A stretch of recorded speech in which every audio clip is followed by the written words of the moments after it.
Now at 6, thousands of area families will soon see relief for their medical bills. Plus, the Cherokee County Health Department is helping people in the community sign up for resources like WIC. I'm Melissa Alexis, and I'll have the story coming up. And a popular Joplin business blooms in a second location. The 4 states' most watched news starts now. Thousands of area families are getting relief from their medical bills. This is KOAM News at 5. I'm Dow Quick. The announcement comes from Hope City Church, which has campuses in both Joplin and Northwest Arkansas. The church says it's negotiated to erase $4.2 million in medical debt.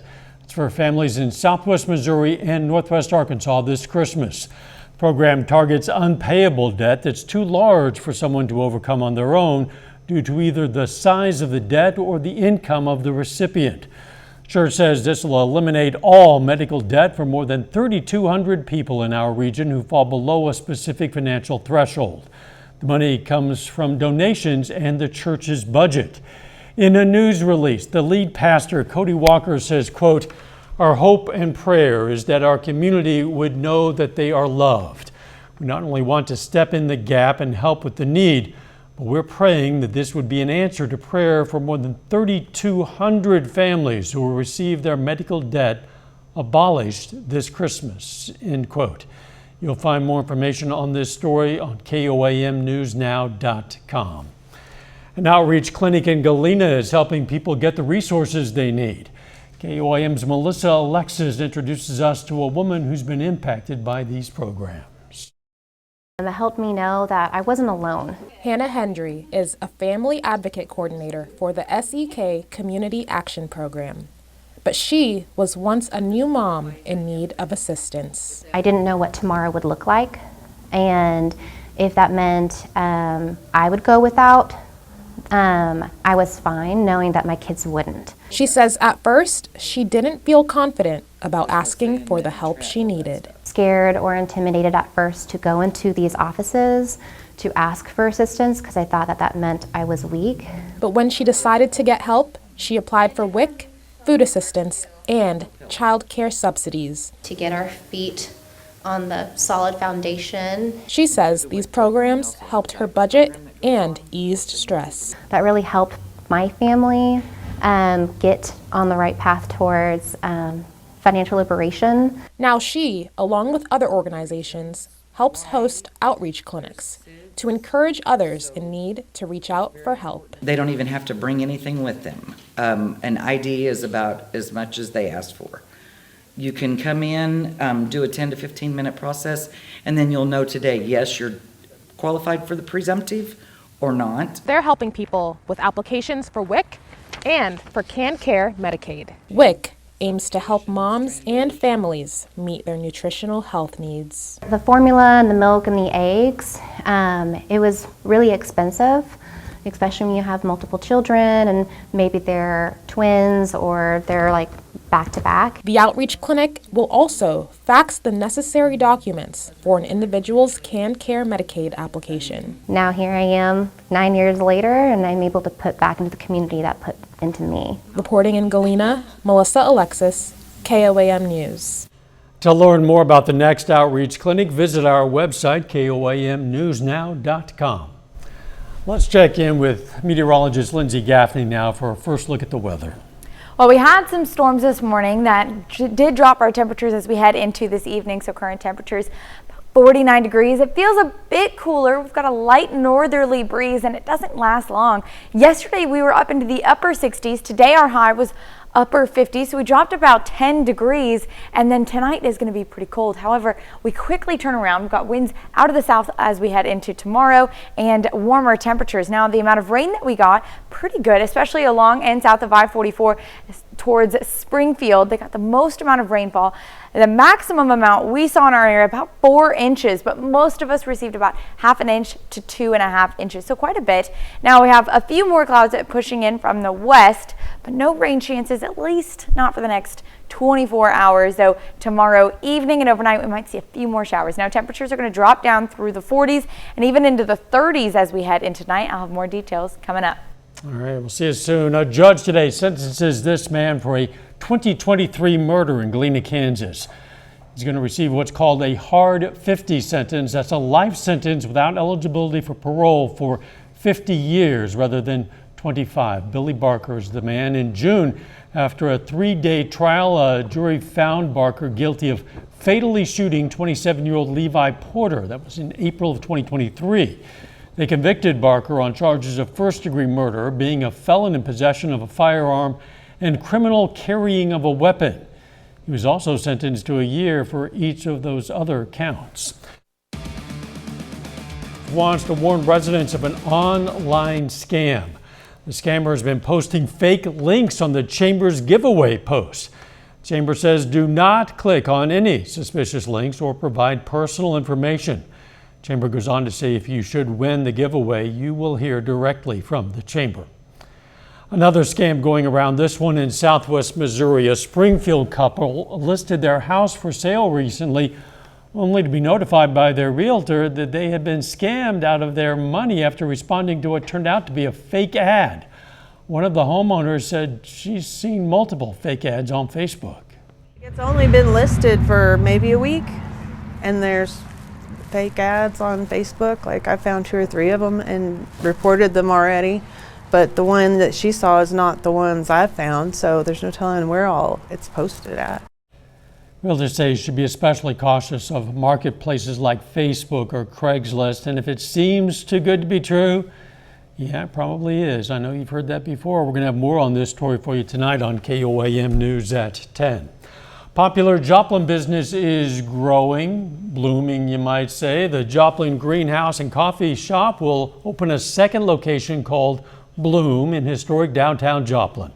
The new location on 218 South Main Street will serve as a streamlined version of the Joplin favorite, but visitors can expect the house-made syrups and house-roasted coffee patrons have always come to love. Bloom is going to open on Wednesday.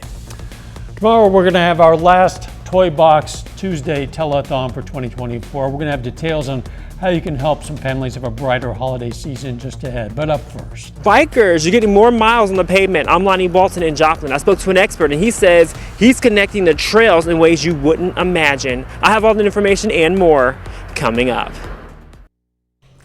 Cyclists and even walkers in the 4 states are gearing up for new additions to U.S. bicycle routes. It's an effort to expand the countrywide system.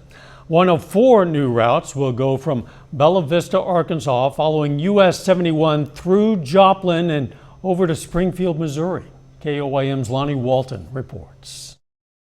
Cyclists are ones that are very adventurous, and they're doing, like I said, multi-days and multi-cities across the country. Patrick Tuttle is the director of Joplin Business Bureau. He says he's really excited about the over 23,000 miles added to the Bikers Trail this year. That's because he's a biker himself. I had the pleasure in 2018 to go from Shamrock, Texas to St. Louis, and that was a great trip following USBR 66. The United States Bicycle Route Association wanted to make it safer and more convenient for riders. But we also have corridors to get people into the visitor centers, have be able to connect with BR 66, and even restock their supplies. We talked to a walker, and of course, he couldn't be any more excited. It's always nice to have some places that are a little bit in nature to visit and to walk in, especially if you have a dog. It's great where there's not a lot of traffic. A lot of traffic is what Tuttle says they try to avoid. We don't like doing interstates because it's just too fast and the viewpoint is too short based at that speed. US 71 is no longer the heavy traffic flow north and south for us. It makes an opportunity for cyclists to use those roads. But how is this trail any different from any other trails, like the Katy Trail? Katy Trail is a dedicated Rails to Trails program, which is a hardened surface, a packed surface. The bicycle routes mostly follow existing highways. Tuttle can't wait to get his bike game on. It's going to give a whole new opportunity to have a dedicated mapped route to be able to travel through multiple cities. Walton, KOAM News. This is the most mileage ever added to the bike route in a single year. The long-term plan with this route is to go south into New Orleans.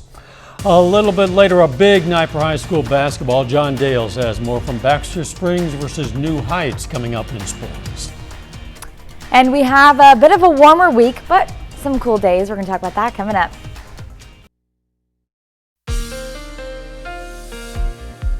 Well, if you woke up to some thunderstorms, that was a cold front moving through the area, though really doesn't drop our temperatures too much.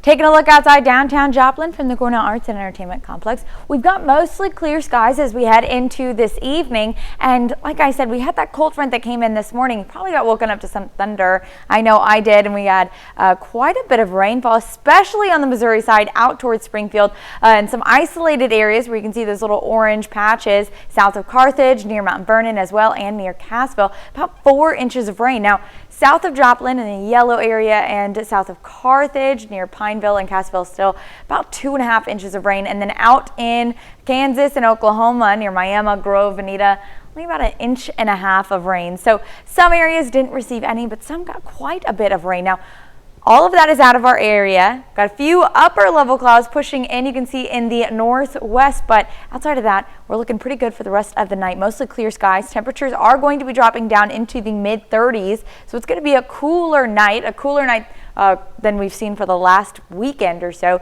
Now, shifting winds back out of the south as we head into Tuesday, so we're back into warmer temperatures by Tuesday afternoon. So let's look at that. We've got those lows in the mid 30s starting off Tuesday morning, 7:30. Then you can see winds shift back out of the south. Temperatures reaching upper 50s for our high on Tuesday. So it's a quick turnaround back into the warmer temperatures. And then another cold front moving in Tuesday night into Wednesday morning, where we see another drop in temperatures getting down to, again, the 30s with highs on Wednesday into the mid 40s. So Wednesday's going to be one of our only cooler days this week. But outside of that, not so bad. A few showers along that cold front that's going to be moving in Tuesday night into early Wednesday morning, you can see, but really not expecting a lot of accumulation. So let's look at that future track. So clouds start to push in as early as 10:30, but we start the morning off mostly sunny tomorrow morning. And along with those clouds, you might get a little bit of a mist, maybe some sprinkles, but the majority of the rain showers that we're expecting are holding off until later in the afternoon. So this is about 4:30. Winds are picking up out of the south-southwest, and then that front starts to push in. Now, along the frontal boundary, we do have a few showers pushing in, but the stronger storms developing south of us, south of Bella Vista, you can see out in Arkansas and in Oklahoma. Those are going to continue to shift off to the east, so we're not getting any of those showers or thunderstorms. But along that cold front, few showers as it pushes in, especially on the Kansas side and maybe into Missouri, but really starts to dissipate by about 3, 4 in the morning, and then clouds clear by Wednesday morning, and it's going to be a bit of a cooler day. Now, winds are a bit of a issue with this system, so as we head into Tuesday morning, gusting 15, 20 miles per hour wind gusts, and then that front moves in with winds shifting out of the north and then gusting up to 25, even 30 miles per hour along that boundary. So we do see a bit of a windier event, maybe not so much rain chances with that Tuesday evening, but then a good drop in temperatures down to the mid 40s with overnight lows below freezing Wednesday night. Now we're back into warmer temperatures Thursday in the upper 50s to mid 50s, but Friday, Saturday, Sunday, another cold front. However, we're back into the 50s and even low 60s by Christmas Eve and Christmas. Does not sound like Christmas weather. No, it doesn't. I love a white Christmas, and I don't see that at all in our future. I predict this, Santa will get through regardless. I'm sure. Thanks. Hey, don't forget, tomorrow is going to be our last Toy Box Tuesday telethon. Volunteers at our phone banks are going to take your calls during our noon, 5, 6, and 9 o'clock shows. Call in, donate money or brand new toys, and make a difference in the lives of some area children. For more information, including where you can drop off toys, just head over to koamnewsnow.com/toybox. Still ahead, Pitt State men's basketball announces 3 new signees for its 2025 recruiting class. And an update on Patrick Mahomes' injury status one day after he limped off the field. Ooh, ouch, say it ain't so. John Dales has those stories and more up next.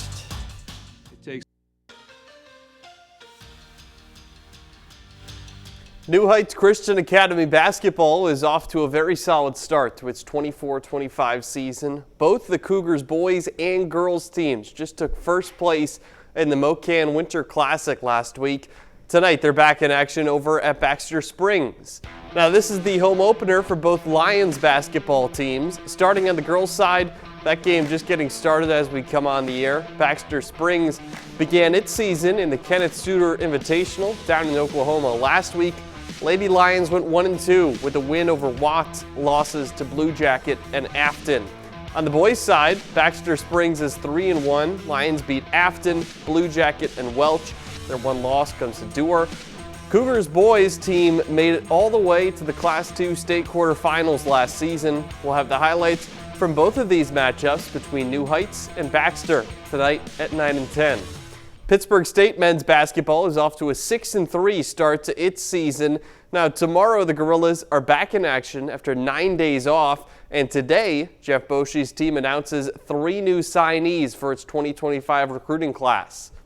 The Gorillas add 3 high school seniors to their squad for next season, starting with E.J. Breland, a 6'1" guard from St. Patrick High School in Chicago. He's a 3-time all-conference performer and averages 17 points a game so far this year. They also signed Landon Short, a 6'2" guard from Stony Point High School in Texas, who helped lead them to a state runner-up finish a year ago. And Landon Teeter, Maddox Teeter, a 6'7" forward, who's averaging 10 points and 7 rebounds for Farmington High School in Arkansas. Meanwhile, we get some injury news on Kansas City Chiefs quarterback Patrick Mahomes this morning. According to Ian Rappaport of NFL Network, Mahomes has been diagnosed with a mild high ankle sprain, and he's considered week to week. He left yesterday afternoon's game against the Browns after going down awkwardly in the fourth quarter, then limping his way off the field. Backup quarterback Carson Wentz led the offense for its final 2 drives of the game. The Chiefs have a quick turnaround before playing against the Texans at home. That's this Saturday, then facing the Steelers in Pittsburgh just 4 days later on Christmas. Elsewhere in the NFL, Week 15 of the regular season comes to a close with a Monday Night Football doubleheader. The first of those games is an NFC North rivalry, the 4-9 Bears against the 11-2 Vikings, which kicks off at 7 p.m. 30 minutes later, over in Las Vegas, the Raiders play host to the Falcons. Atlanta fighting for its playoff life right now. Falcons are 6-7, 1.5 games behind the Bucs for first place in the NFC South. That's it for sports. We're back after this. The year in clear.